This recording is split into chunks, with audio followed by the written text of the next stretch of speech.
ভারতবর্ষের মধ্যে সবচেয়ে বেশি পেট্রোল ডিজেলের দাম পশ্চিমবঙ্গে।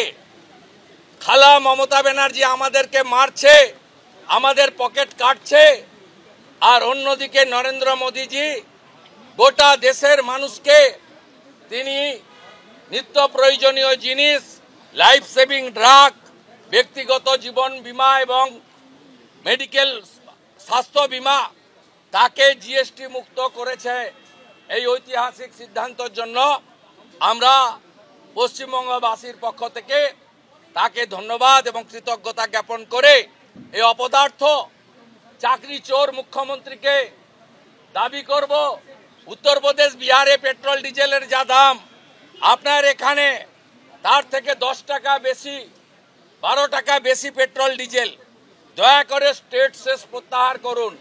বাজারে উৎসবের আগে নিত্য প্রয়োজনীয় জিনিসপত্রের দাম নিয়ন্ত্রণ করুন।